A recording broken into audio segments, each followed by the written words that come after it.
Our quorum, just- Barely made quorum. May I call your attention to the Indian River County District Hospital District Board meeting here on October 23rd. I am William Cooney, the chairman. For the invocation, I'm going to call on Isley, our executive director. If we could bow our heads, please. Heavenly Father, we come together this evening with gratitude for the opportunity to serve the people of Indian River County. We thank you for entrusting us with the responsibility to steward the health and well-being of our community. Bless the work before us tonight. May our discussions be guided by wisdom, integrity, and compassion. Grant us open minds to listen carefully and steady hearts to act in the best interests of those we serve. We lift up Cleveland Clinic Indian River Hospital and all our community partners who labor each day to care for the sick, comfort the suffering, and strengthen the health of our neighbors. May their efforts be fruitful and their teams renewed in purpose. Remind us, Lord, that our shared goal is not only to make good decisions, but to make a difference for every child, every family, and every individual who calls our county home. We ask for your blessing upon this meeting, upon all present, and upon the work ahead. Amen. Amen. Stand for the Pledge of Allegiance. Allegiance to the flag of the United States of America and to the republic for which it stands, one nation, under God, indivisible, with liberty and justice for all.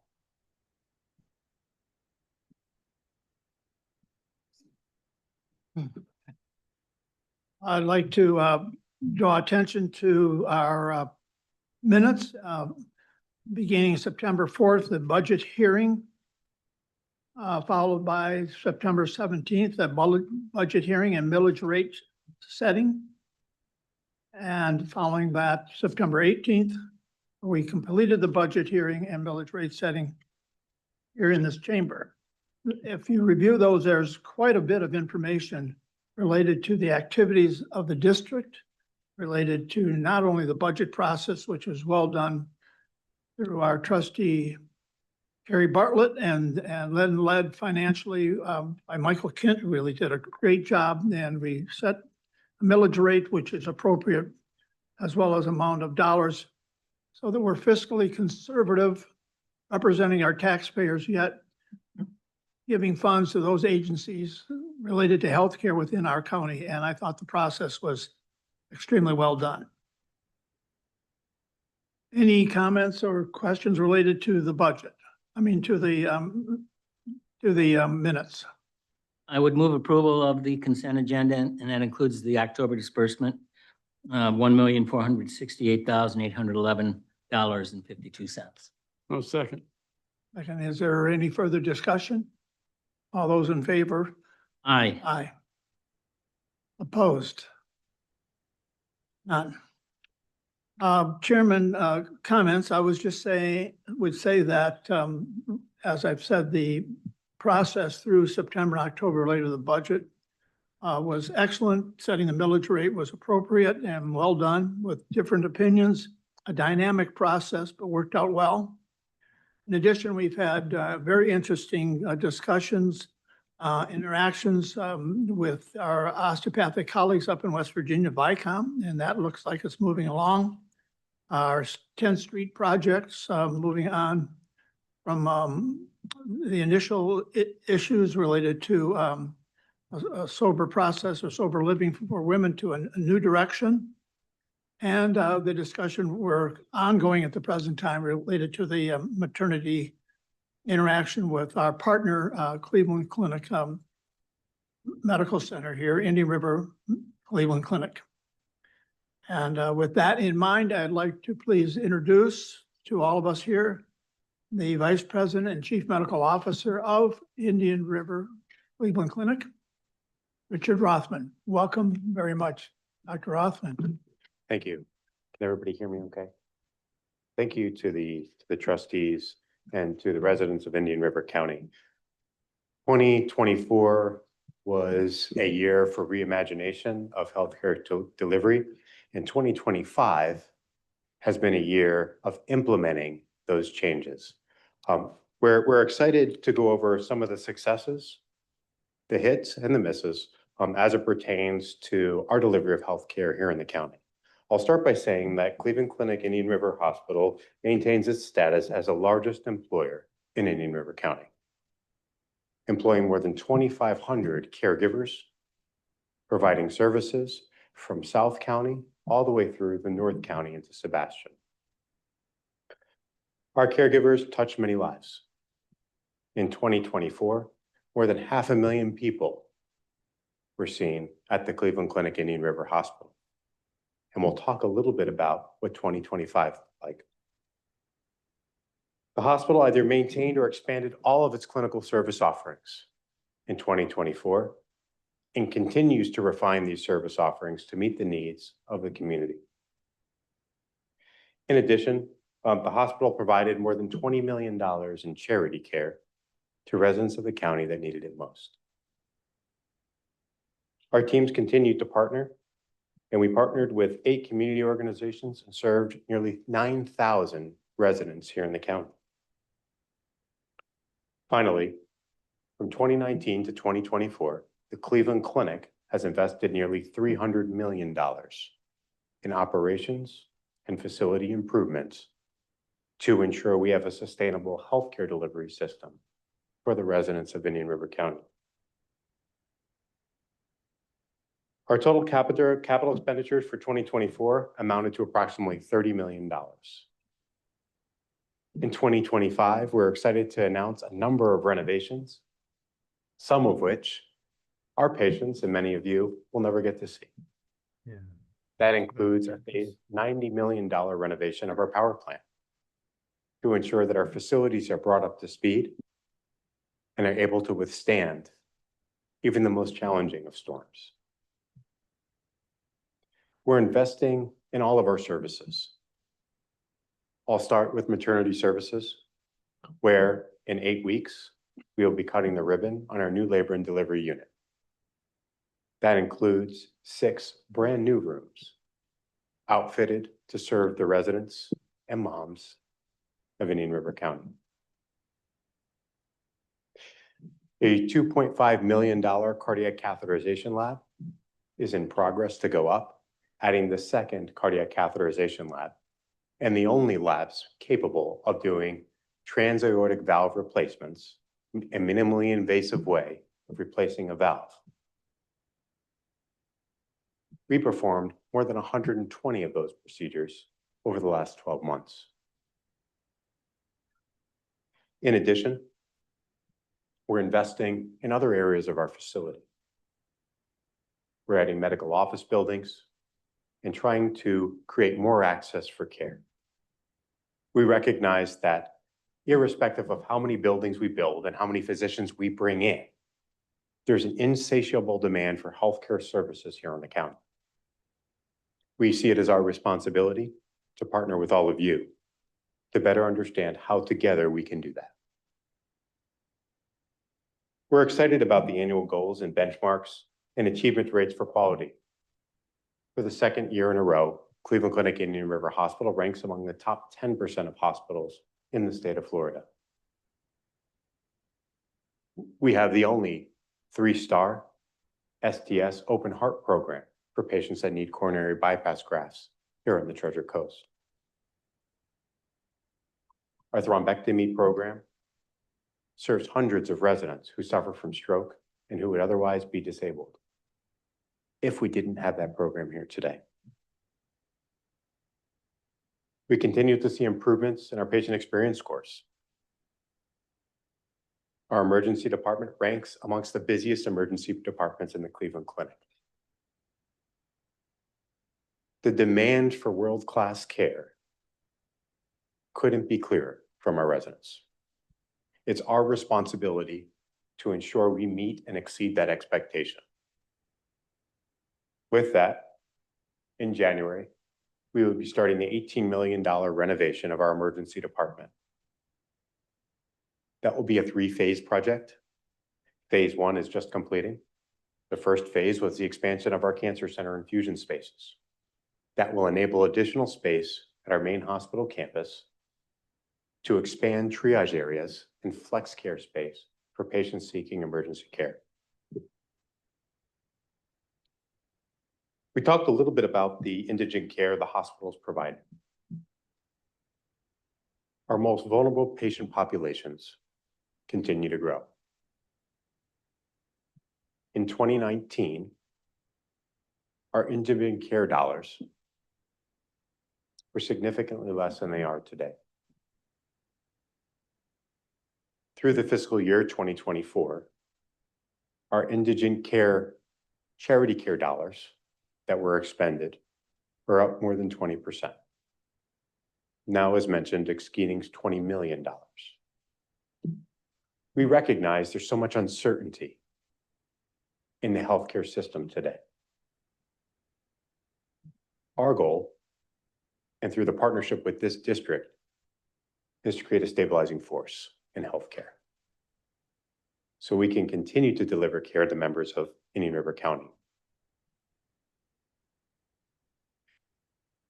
Finally, when we look at our investments for the caregivers,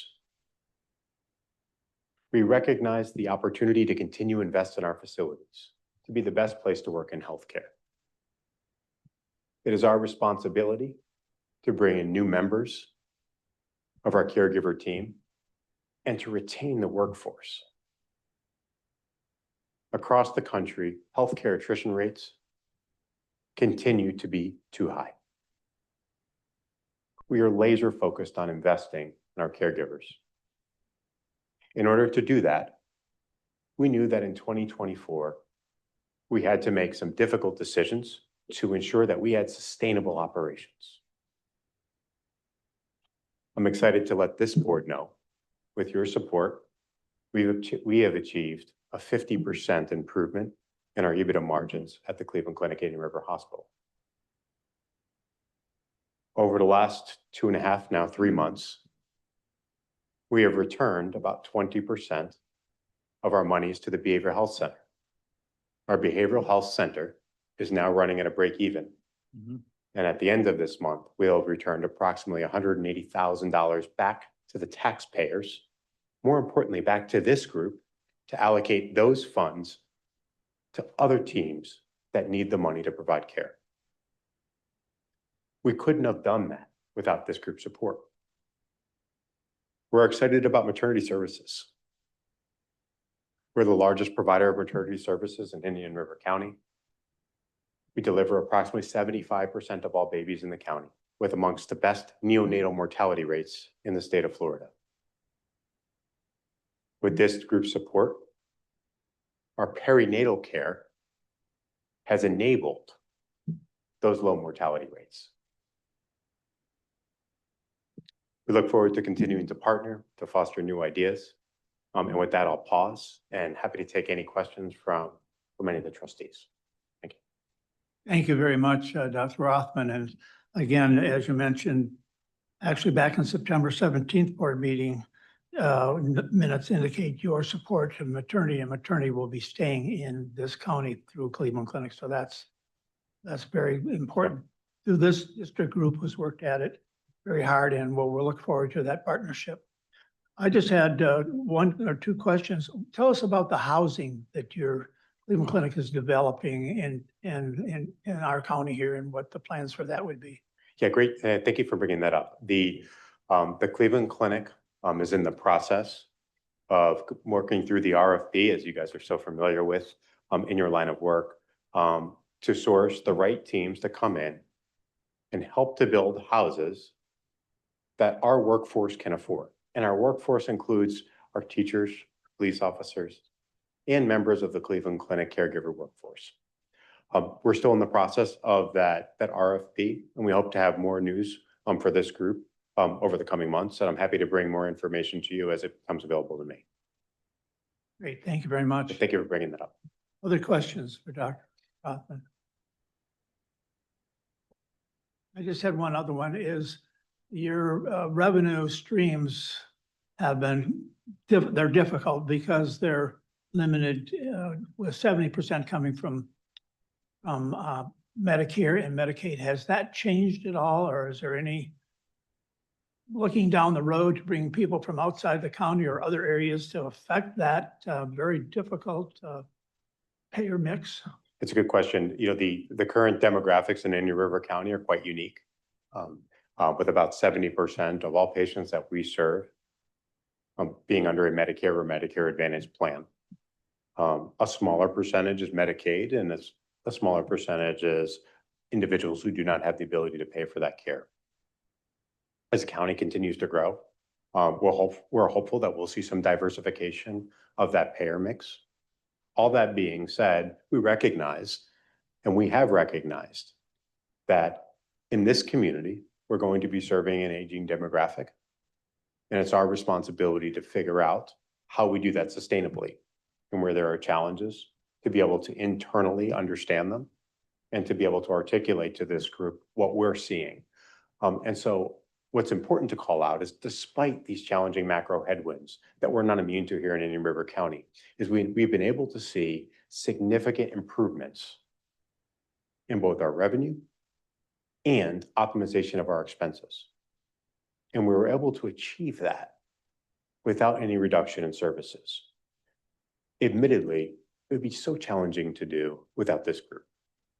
And so while there's so much debate around all of the discussions that we have, those discussions are fruitful, and those discussions are making an impact. For the residents of the county, they may not recognize that. We're able to deliver 75% of babies in the county with amongst the lowest neonatal mortality rates, thanks to what Partners has enabled. Neonatal mortality is a direct reflection of prenatal care. And so again, I just want to thank this group. We recognize the macro headwinds, and there's so much uncertainty, but we're prepared to continue to take on those challenges and ensure that we have a sustainable system here for the residents of the county. Thank you so much. Thanks, Dr. Finney. I'm going to have you play economist a little bit. And at 6 o'clock, there's going to be a meeting here between the county commission and their planning and development, looking at plan units of development. There'd be varying degrees, communities that get plopped down somewhere in the county, and the developer agrees to provide a certain level of infrastructure. But I think Cleveland Clinic, as well as this organization, probably has something to speak into the dynamics that may be a subtle, more compelling priority. And I think you've just touched on that. If we had a community that focused more devotedly toward looking for better paying jobs to bolster the middle class for our community, as opposed to just accepting the fate of being a retirement community, what would that do to your ability to enhance and provide a higher level of service? I think it's clear that having a diverse patient population is good for the community. It's good for the younger demographic, and it's great for the aging demographic. When we look at the different resources needed to expend based on the type of care that we're delivering, the nurses and the 2,500 caregivers that we have are enabled by more industry, more housing, and being able to live close to where they work. That same demographic helps to bolster our school systems as our kids matriculate through the Indian River County schools. And if we reflect on that, in Indian River County, we have a hospital that's in the top 10% in the state, and a school system that is equally rated.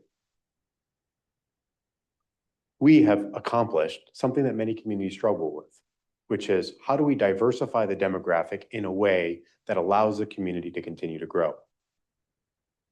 What's clear is there's a demand for the younger generation to want to be here in Indian River County. That benefits the hospital, it benefits the schools, it benefits the aging demographic as more nurses and more physicians migrate to Indian River County. So with that being said, there's certainly an opportunity and would welcome that opportunity to partner with this group and to partner with the county to better understand how we can augment those opportunities across Indian River County. Thanks, Paul. I just want to say thank you for what you're doing. And you've gone through in a very thumbnail sketch of the improvement in outcomes that patients have now. But I think that's a spectacular achievement. You mentioned one of them. I have a couple questions here, but one of them I'd like to understand. You mentioned, I can't even read my own writing. Anyway, in the cardio area, you received a 3-star rating. How many stars could you get? So yeah, unlike other raters, yeah. So I three- just want the there's public only to three. know. There's only three. Okay. Yeah, thank you for clarifying that. The Thoracic Society that rates open heart surgery programs has a 1 to 3 rating. About less than 20% of heart programs in the country achieve that rating. In addition, we're ranked in the top 25 programs across the country for patients who have an open heart surgery and then need to return to the hospital within 30 days. And so on both of those metrics, we have one of the top programs in the country. That's enabled through a number of different mechanisms. Our Wells Heart Center, through the generosity of the older demographic on the island, is benefiting everyone here. On the reverse, as the county grows, caregivers able to serve that aging demographic also add value to the county. And thinking about how we find that balance is going to be so important moving forward. Our open heart program continues to thrive with our surgical volumes up more than 70% year over year. Our coronary artery program, where we do minimally invasive interventional cardiology programs, is one of the most sought after in the Cleveland Clinic. We're fortunate to have such a valuable asset. That being said, with more than 500,000 encounters, being the largest employer, there's bound to be opportunity. And so recognizing where those opportunities are, how do we create more access to care? How do we make it easier for individuals to access care? How do we partner in the community to ensure that those that can't afford care can still receive it? Those are opportunities that we welcome working with the district on over the next 12 months. They're not unique to Indian River County, but we're uniquely positioned to solve them. Yeah, well said. I kind of want to follow with something Paul Westcott was talking about. You mentioned you have 2,500, I think you called them caregivers, but Caregivers. at least employees. My recollection, and I may be off on this, the Indian River Medical Center was 1,500. About that. That's Significant, 1,000. significantly less. Yeah. Significantly less. You know, if you think about the services that we're providing, the more complex services require a significant increase in the number of specialized individuals to provide those services. I think along those same lines, and to Paul's comment, we know that about 1/3 of our caregivers, which in the Cleveland Clinic, all individuals that provide services to patients are considered caregivers, including those at the registration office to our surgeons performing the open heart surgery. So when we look at our caregivers, about 1/3 don't live in the county. There's many factors that influence that, but there's certainly an opportunity for us to think about how do we bring more of those caregivers here? What is the impact those caregivers could have on this county? What is the impact this county can have on improving healthcare? And finally, I wanted to follow up or maybe highlight your comment. You mentioned you're working on ease of access to care. I think that, I think a lot of people think it's hard to get into Cleveland Clinic on a timely basis. But when they do, the outcomes have proven to be, and the data says, really exceptional. So I guess there's no easy answer to how do you improve ease of access, but you mentioned it, so I thought I'd follow up and give you a It's chance great. to It's a elaborate. it's a complex challenge. You know, it starts with individuals wanting to go for care where the quality of care is consistent and the outcomes are good. That trust creates a demand for services. We know, look, there's 180,000 people in the county, and we're doing well over 500,000 encounters a year. There's an insatiable demand for consistent, high outcome healthcare. With that, we also have to recognize, in order to enable access to care, we want to do it in a way that's thoughtful and sustainable. It's clear that in some areas, recruitment is challenging.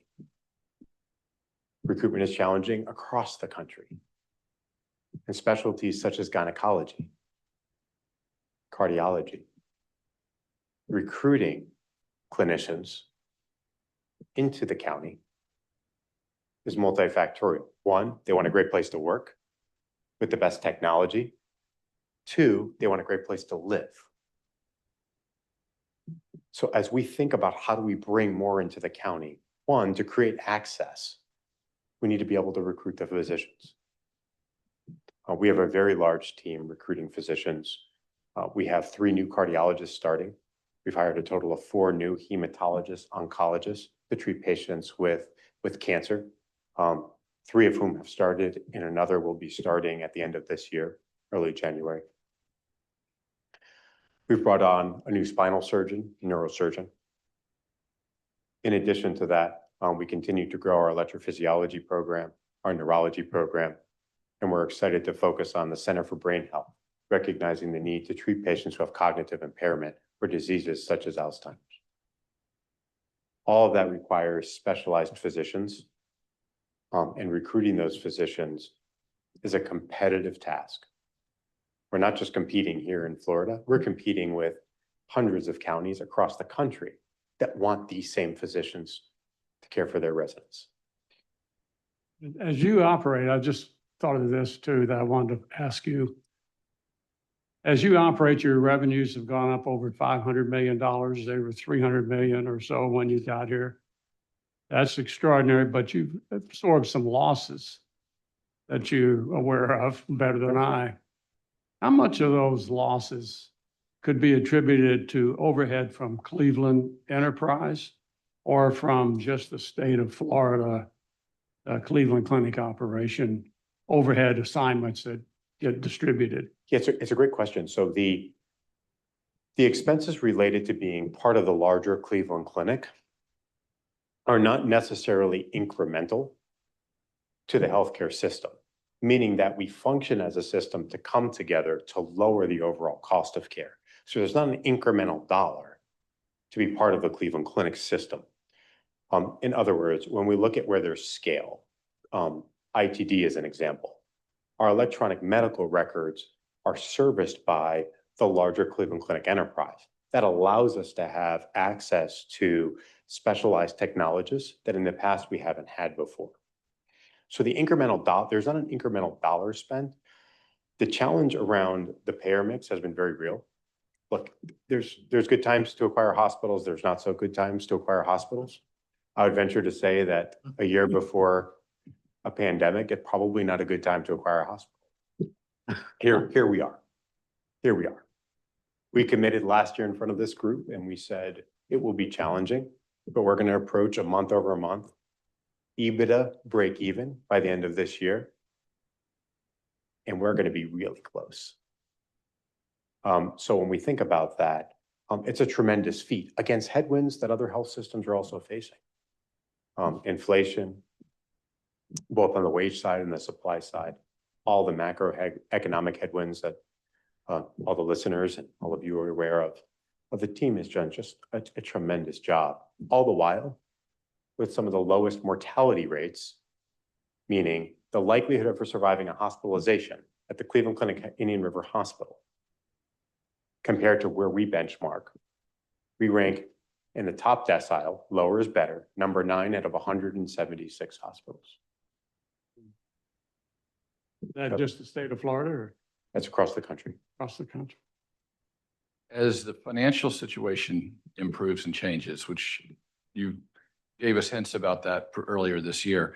I want to, the 20 million, that's the charity, the 20 million that unreimbursed, that's charity care. That's not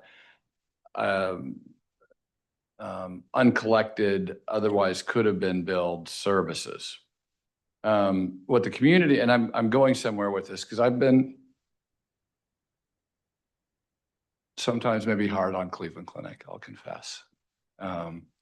But I think it's important for the public to understand at the time that the deal was struck. I think it's important for us to keep this in mind because of the benefit of the bargain that sometimes may not be realized. There was an organization called Stout that did some economic forecasting. And there, I don't know if you've had a chance to see the report, but my recollection, Alan, you may be aware of this, but they were forecasting the indigent care being at this stage of the game, probably around 8 or 9 million. So, I think the public needs to know that. And that's just for those, a reasonable estimate of my recollection. It certainly wasn't going to be forecasted in the $20 million range.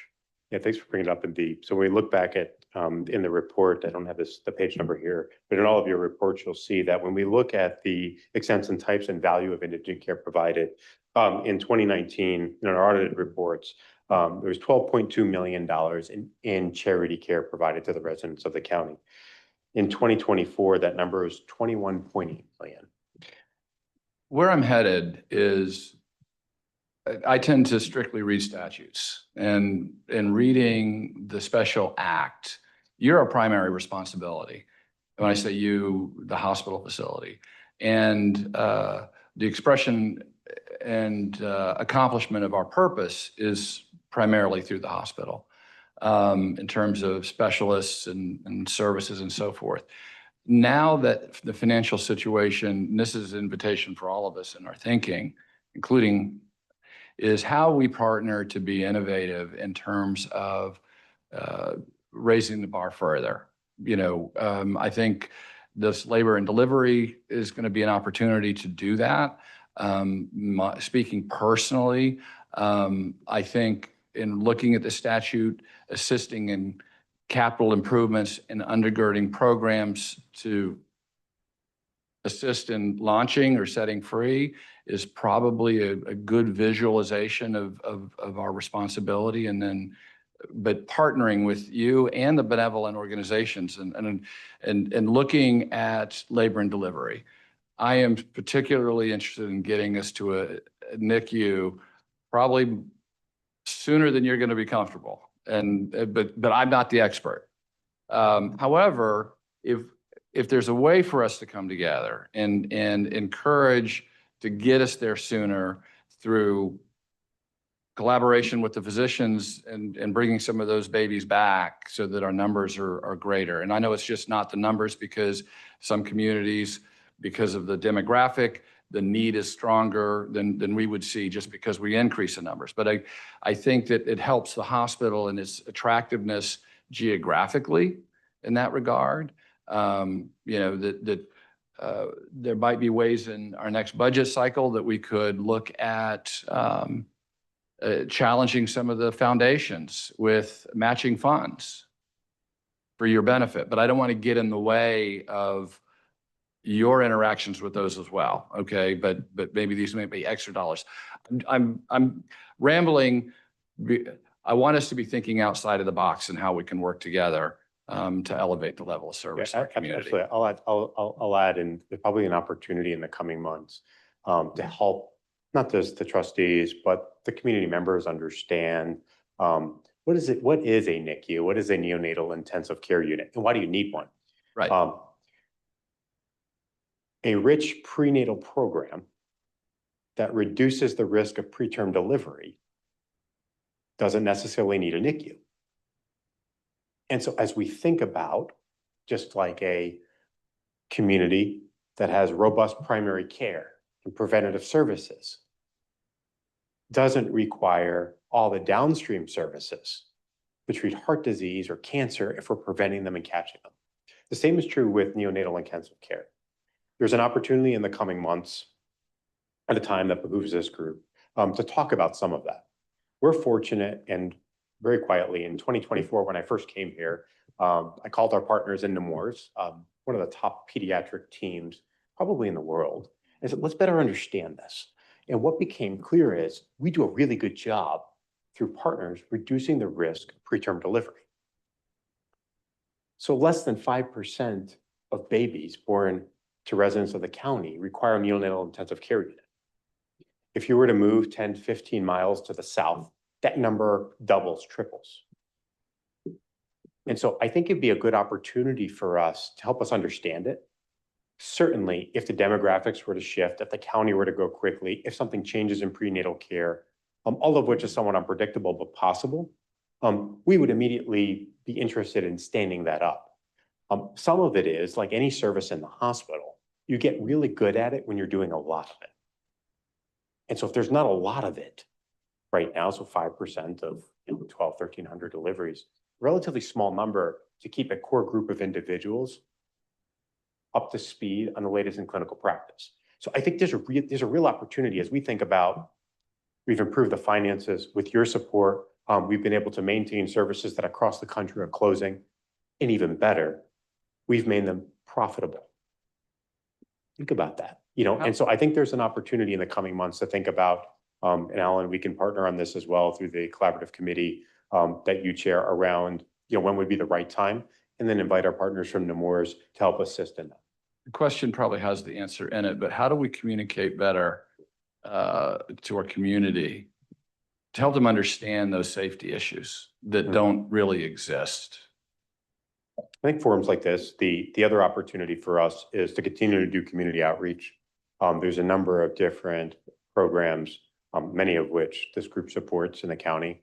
And that will be a good question, I think, Alan, for us to bring back to that collaborative committee to ask that question of how do we communicate and get that information out to all demographics. I think that you would find us very welcome in helping in whatever regard we can to get that word out even Appreciate more. Well, thank you really very much, Dr. Rothman. And may I just say personally, something you've accomplished, a lot of people don't recognize, is bringing together the Cleveland Clinic staff and the private practice staff, the so-called town and gown, having practiced here in orthopedics.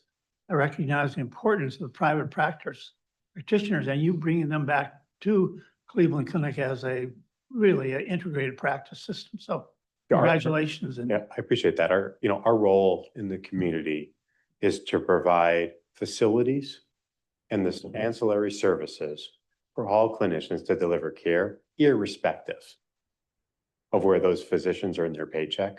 And we want to be the best at it. And we've accomplished that. We've seen significant increases and strong engagement from all of our independent providers. Without them, this success wouldn't be possible. So thank you, guys. Thank you. Thank you so much. Thank you so much, Dr. Rothman. Thank you all. Good job. Yes. Well, moving along, we do have some time constraints, just to remind everyone that we need to be out of here by 5:15, 5:20 for the county board to come in. So moving to our district council representative. All right. Thank you, Mr. Chair.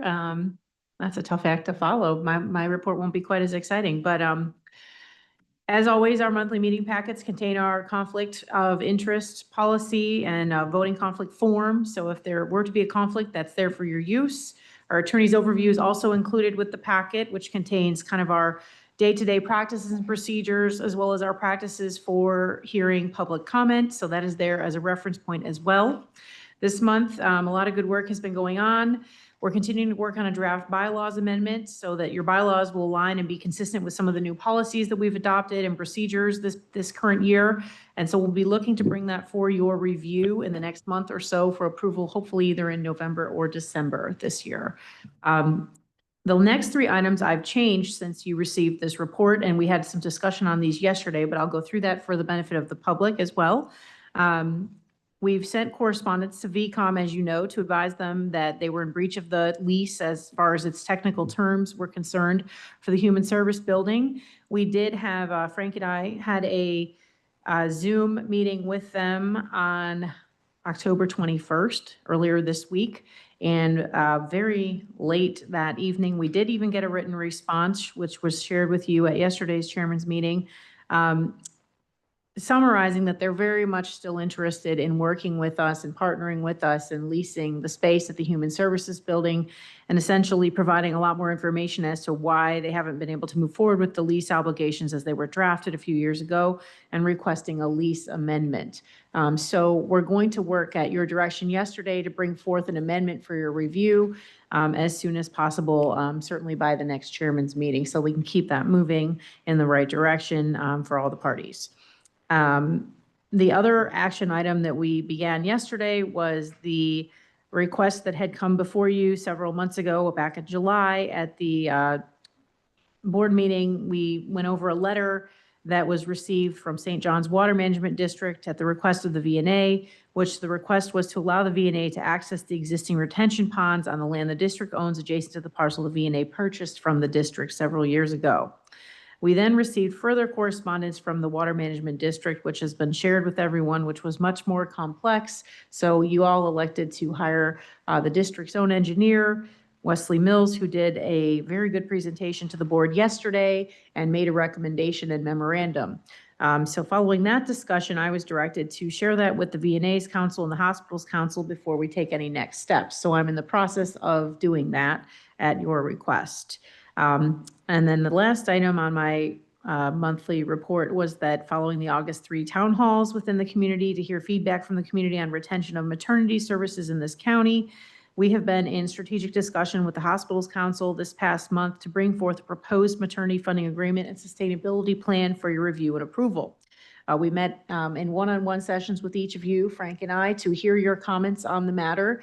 And I then took those comments and have been talking to the hospital's council.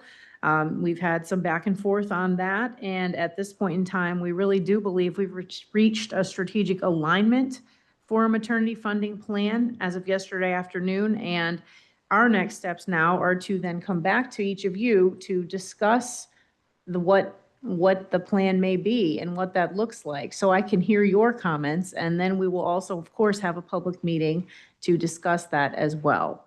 And so next step would be for trustee discussion on the proposed terms, and then getting those terms into a proposed document for your review and approval. The process as far as approval of that would need to be either a special meeting or the November chairman's meeting, just depending on when we can get everybody available. So that's where we're at with that matter as well. Thank you, Jennifer. Are there any questions for me on any of those items?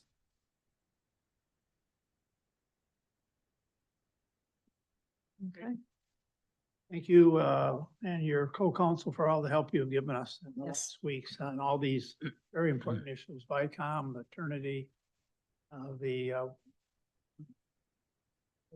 holding pond for the VNA and so on. That's all very important areas that have come together very well. Thank you. Now we'll turn to our executive director. Hank, or are you going to go first? You're first. You're first. I forgot. Yeah. Thank you, Matt. Thank you, sir. In reviewing the hospital district's financial position at the end of the 24-25 fiscal year, I am very pleased to report the district's financial situation is very strong. The financial packet you received includes a full set of financials. As usual, I will ask you to please turn to the last 4 pages, though, of this section so we can look at the overview of this statement. 4 pages from the end, you will find the 1-page investment and cash snapshot. At the top of that page, you'll see that at the end of September, the district had received $21,311,921 in ad valorem taxes for fiscal year 24-25. That amount is actually identical to what we had in the August statement. We didn't receive any disbursements in our final month. As noted, the total ad valorem tax receipts for last fiscal year were at 100.8% of our budget. Section 1 on this snapshot shows you the district's U.S. Treasury holdings. On September 30th, our T-bills totaled $5,353,366. You can see the maturity dates are staggered monthly. There's still about 3 months left there through December at an average interest rate of 3.866. If you've paid attention, I'm sure you had that eking down a little bit every month over the last 6 months or so. Section 2 details the district's holding in the preferred deposit pool, which is just the money market account.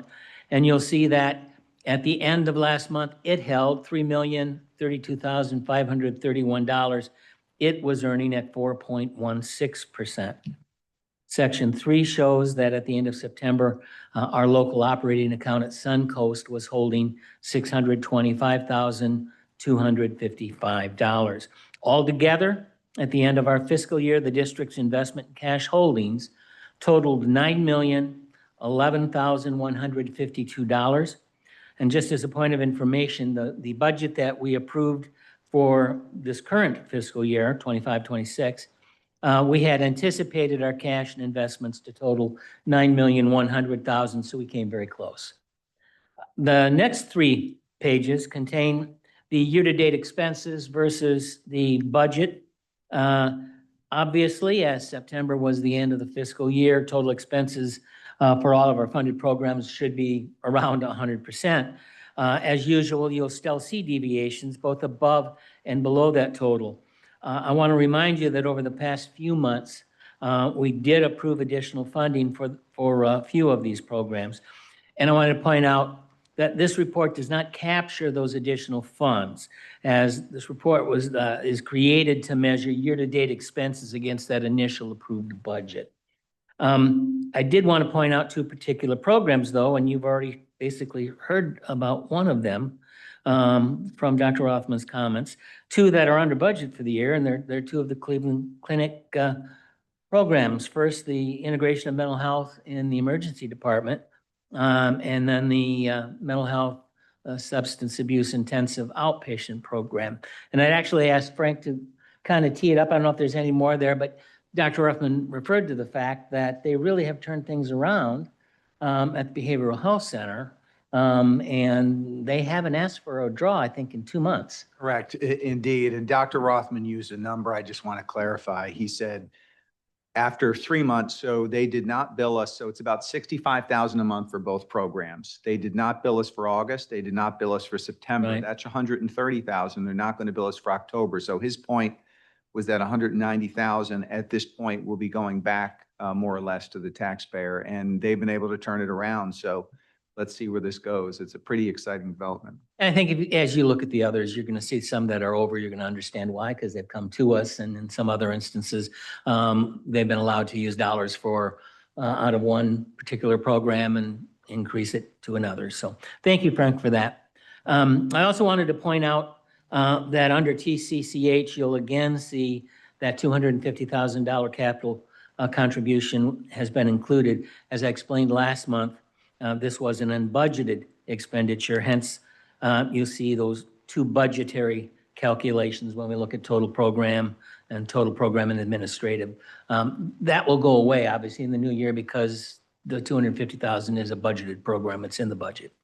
On the middle of the last page of this spreadsheet, you'll see that the total for all program expenses, not including that capital campaign contribution at the end of fiscal year 24-25, was $17,844,188, and that represents 94.41% of the approved total program budget. And then the bottom half of that last page shows the district's administrative expenses. And again, you'll see their total admin expenses through last fiscal year totaled $1,270,324, which is 95.23% of the approved budget. So combined, our total program and admin expenses for last fiscal year totaled $19,114,512, which is 94.46% of that approved budget. And as a point of comparison, always I just use where we were in the prior fiscal year. At the end of the year, we were at 99.37. So we came in a bit under. That's not a bad thing. Those were all discussed and went through all of the budgeting as we were pulling together fiscal year 25-26's budget. With that, Mr. Chairman, it concludes my report. I'd be happy to answer any questions that the trustees might have, if I can. Thank you very much, Michael. You're very welcome. Very complete report. And at 100% most of the time, so that's cool. Okay, now I can turn to our executive director. Thank you, Mr. Chair. Just about everything on my report, we've talked at length about over the last day or so. So what I've got a couple staff reports, and I'd like to acknowledge, start with Kate Voss, if you could, please. Okay, thank you, Frank. I just wanted to update the board on September 25th. I attended a one-day legislative education session hosted by FASD in Wellington. Key presentations included updates from the House of Representatives Select Committee on Property Taxes. The co-chair of the committee, Toby Ordorf, discussed committee efforts and their goals. As of October 16th, the Florida House introduced 8 bills, which range from eliminating taxes for all homestead property owners to lowering the cap on growth and assessed values. The 2026 legislation session is set to begin on the 12th, and I will provide summaries to the trustees that I have done over the last several years. Also, I sent an email to all of you, just reminding you the ethics training is due by the end of the year. Some of you have already completed it, so just get with me and I'll give you the login to the portal for that. Also, Frank wanted me to mention, we are converting for our community partners. Their payments each month are going to ACH. So we have had that request over the last couple years that it would be better than sending checks. So we're working with Seacoast right now to get that completed, hopefully by next month. That's all. Thank you, Ms. Voss. I appreciate that. Let's go to Jenny, if you could, please. Just to update you, last month I mentioned that we're going to be sending out a survey to our community partners as well as to you trustees to get your input and feedback on the process that we did for the funding agreements or funding applications, I should say. And that they will be going out in November. So look for them.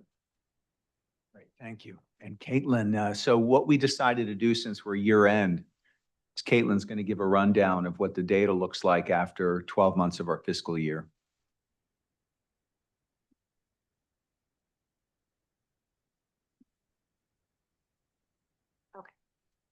Sorry, let me. Okay. All right, so I want to start with reminding everyone that the dashboard is available on the website if you want to look at it whenever. It's under the impact tab and then healthcare needs data. All right, let this load.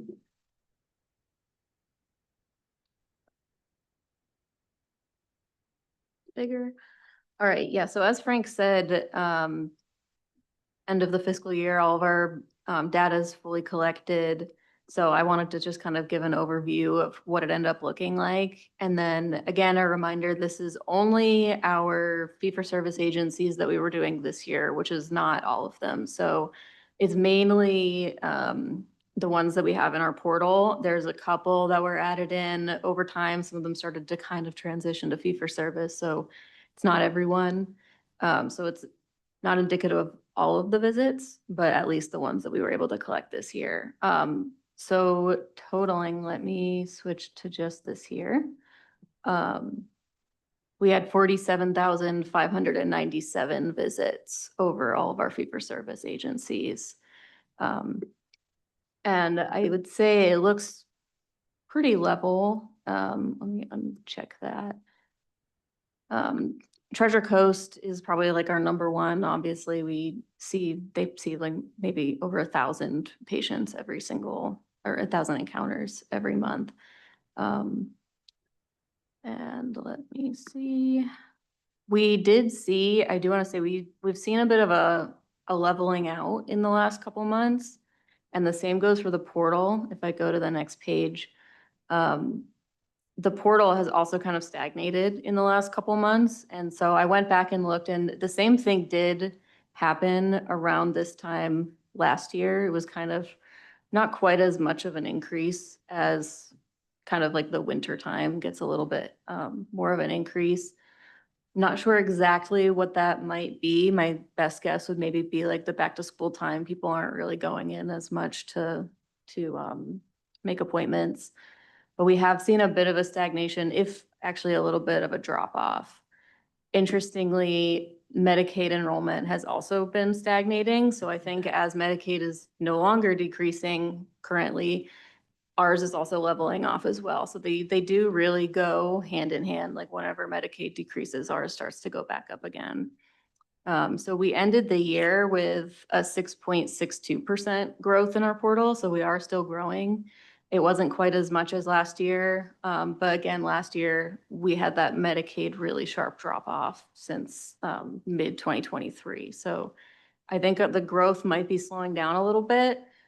But again, with the uncertainty with a lot of health insurance, I'm not sure we might again see another pretty big growth. And then using the data analysis tool with this, it's projecting that we'll have an 8.6% growth. Even though it did slow down, it's still projecting that we would potentially see another similar year. This past year, we saw 4,262 applications. So that's all of the people that had to either renew their applications or were new patients. In September, we actually had 104 new people. So we are still getting a good amount of new patients every single month.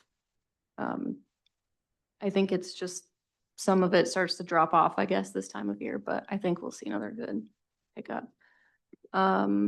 Let's see, I don't have anything else that I'm updating on a monthly basis on this, but I do want to say that because we're switching everyone to fee for service, I'm currently working on a new dashboard that will kind of replace this because it's going to probably look pretty different with having, what is it, 62, 50, 59 programs? Yeah, it's a lot of programs. So it's going to look pretty different. And I'm also going to work on incorporating their budgets into the dashboard as well. That way we'll be able to see where they're tracking on their budget month over month as well, kind of correlating with the visits. So that'll be hopefully ready for next month too.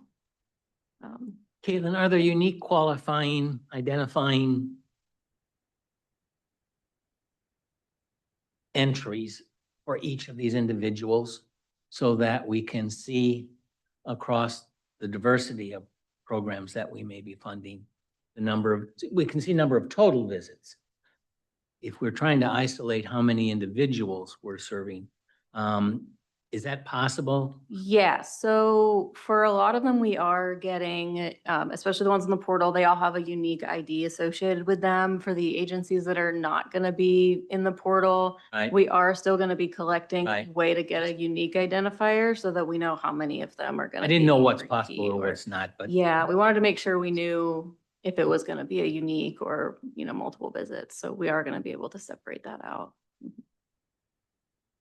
And to be clear, the 4,262 applications, they represent households whose income is 200% or less Yes. of federal Mhm. poverty income guidelines, Mm-hmm. are residents of the county Mm-hmm. and are uninsured. And uninsured. The only exceptions would be, some people have what's called Medicaid share of cost, and it's basically kind of like a deductible that resets every month. And if they don't hit that dollar amount of their out-of-pocket, they don't get any Medicaid at all. And we will cover people if that amount is over $900. So imagine every month you have to spend at least $900 in medical costs in order to get insurance. So we do have like that exception, but besides that, everyone else would be uninsured. Okay. It's always dangerous to watch some of the talking heads that I watch on TV. But they were talking about the fact that a lot of the insurance premiums are going to rise pretty precipitously pretty Mhm. soon.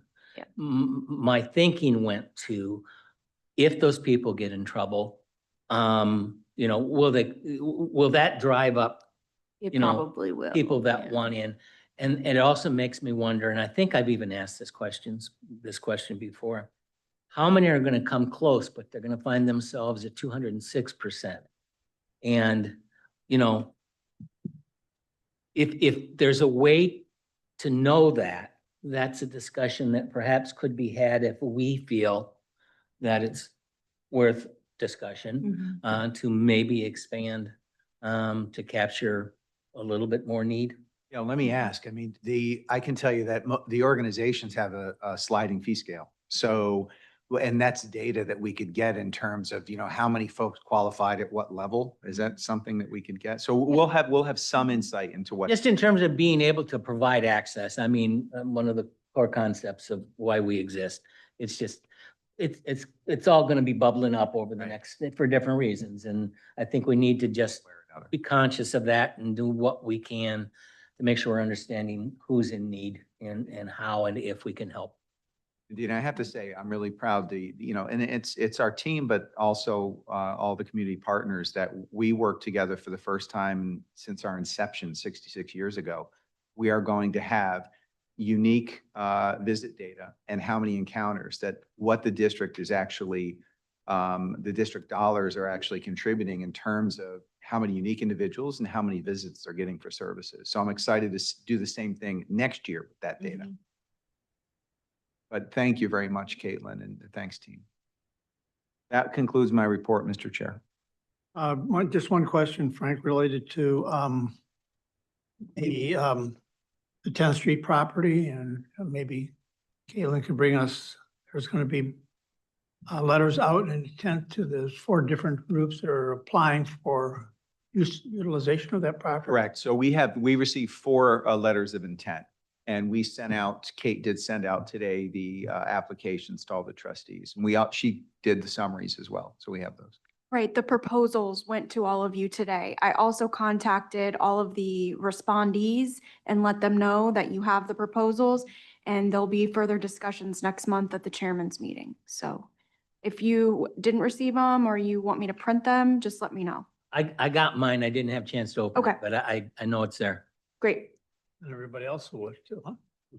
Good. Okay. Excellent. Okay. Funded agencies, some annual reports.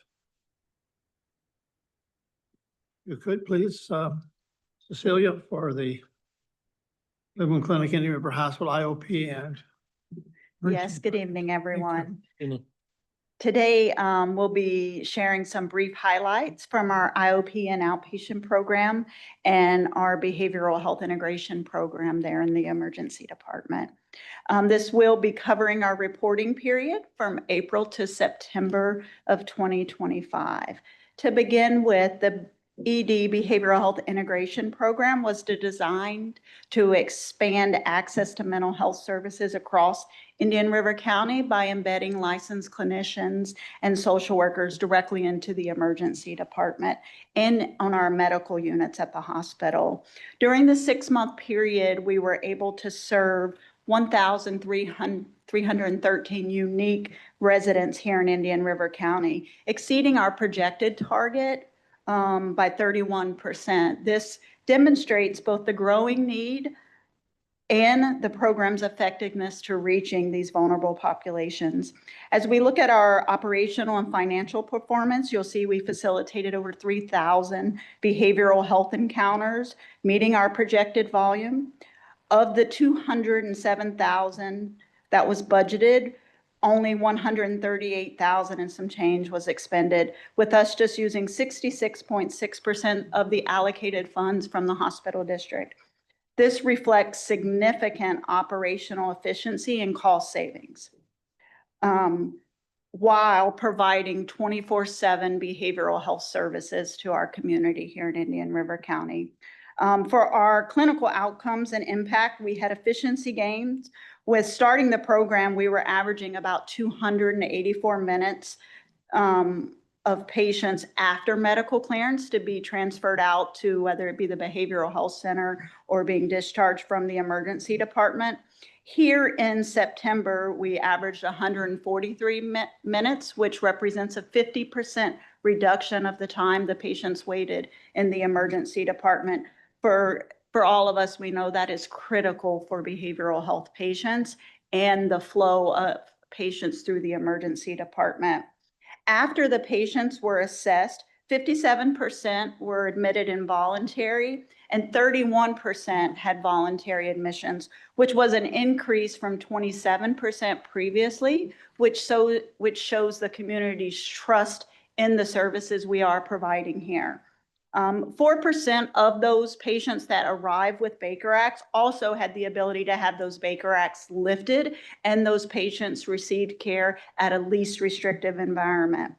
Of the discharge recommendations that we provided, 38% were referred to psychiatry, 33% to psychotherapy, 10% to our intensive outpatient program, and 11% to substance use peer support in our community. Notably, 58.3% of the patients discharged from this program received and completed their initial follow-up assessment at referred agencies.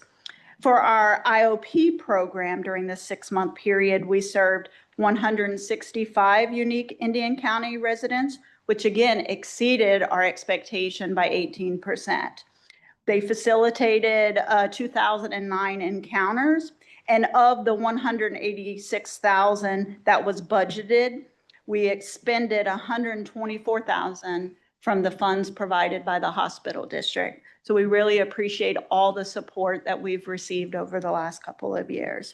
The clinical outcomes for the intensive outpatient program, the most impactful of the patients that completed that program, 89% of them did not require another inpatient hospitalization within the review period, which is significant for our patients in the community.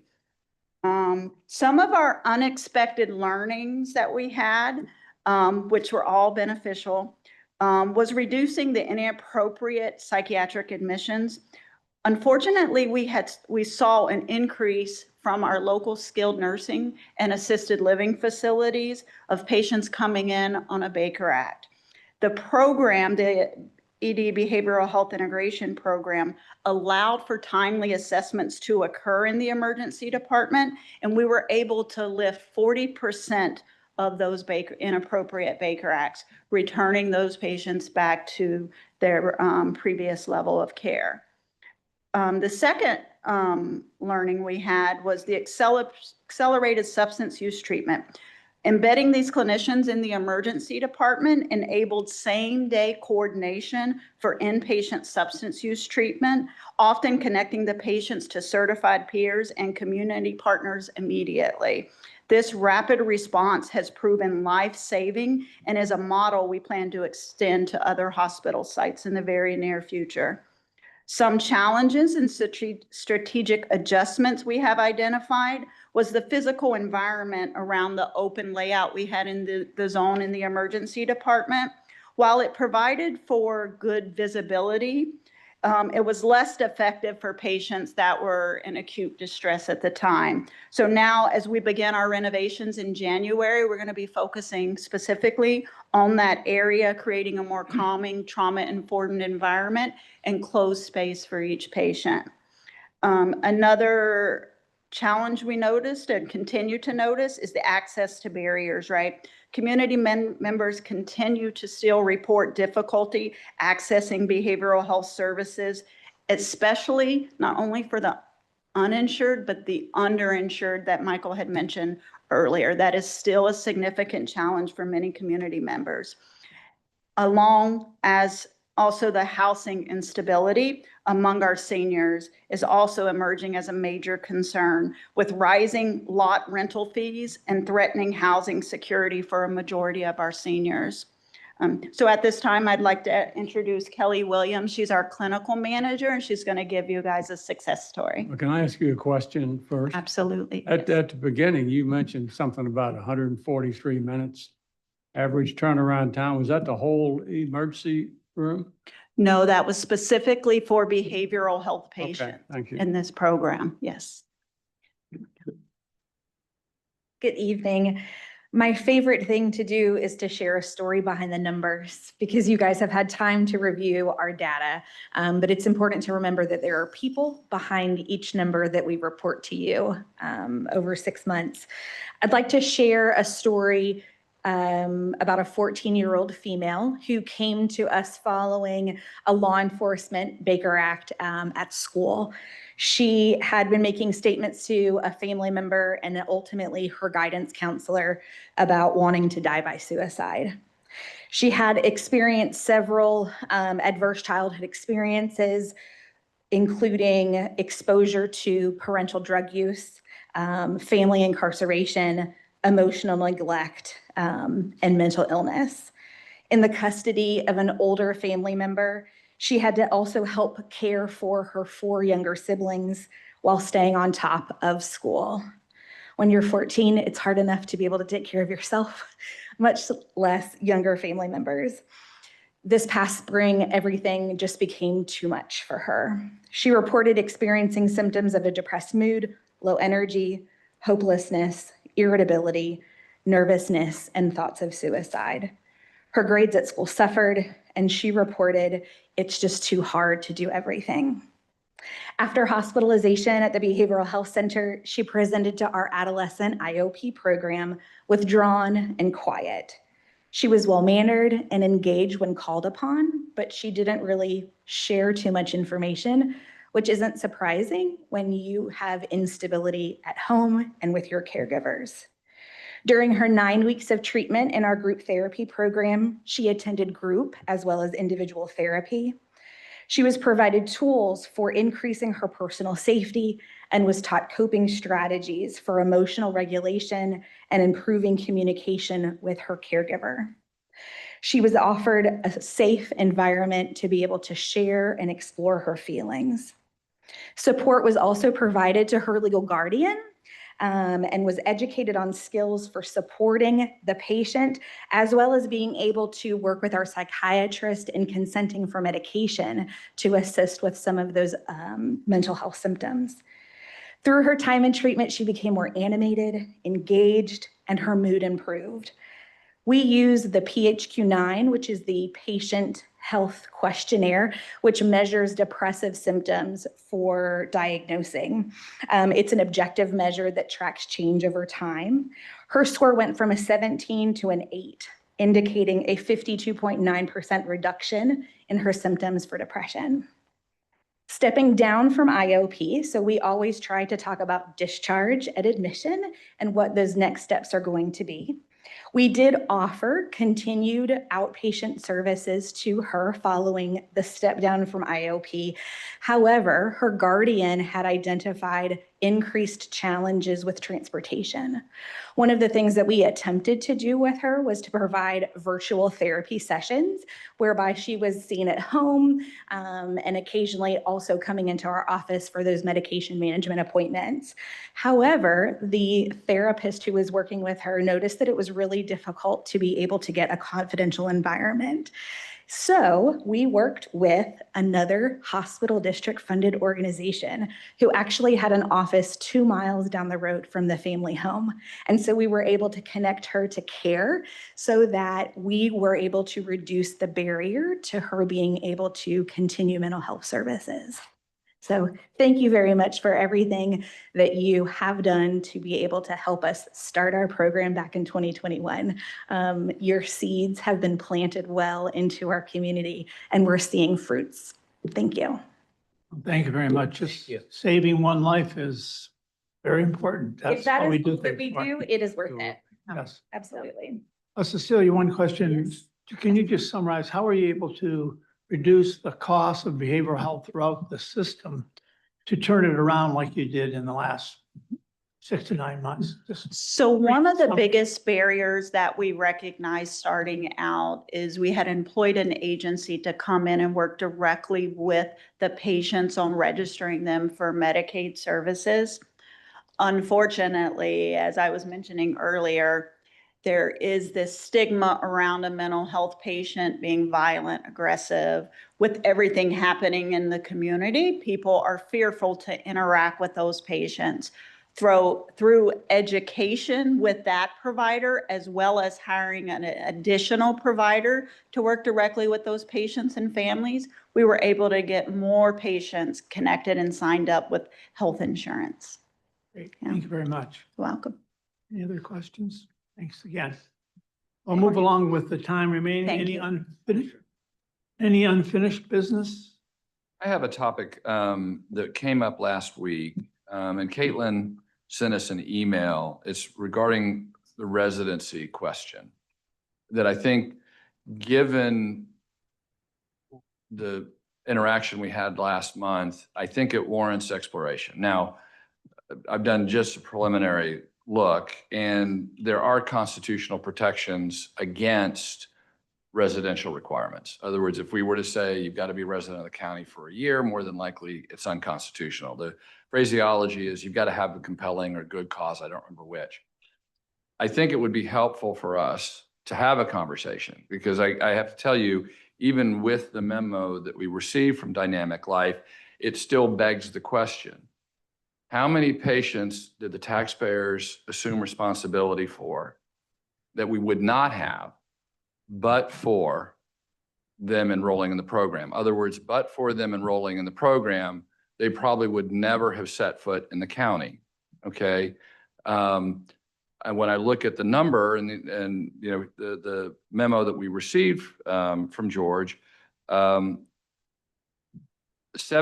of the alumni remain in Indian River County. That means 30% of them leave.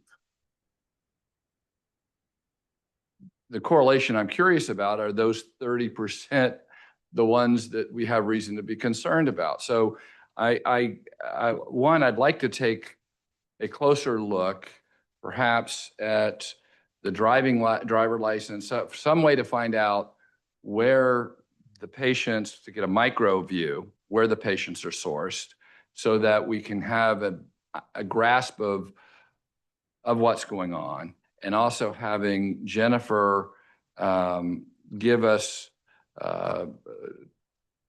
there's plenty of writing on this, but just a general understanding of the constitutional law on residential requirements, to see if there's room to appropriately tighten up our residential requirements. So for instance, express language at the time of application, what have you, that could be added to this. But before we have the conversation, because of the constitutional implications, I think we probably should have some information or instruction from Jennifer on the topic.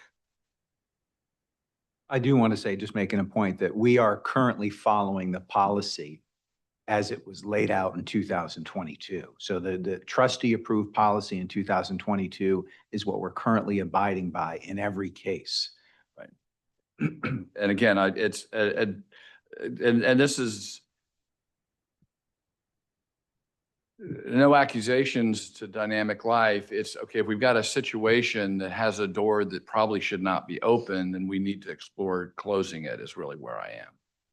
Thank you, Paul. We'll Thank you. look into that with our staff. New business? Other business? Bring before us, any public comment? Online, no public comment? Seeing none.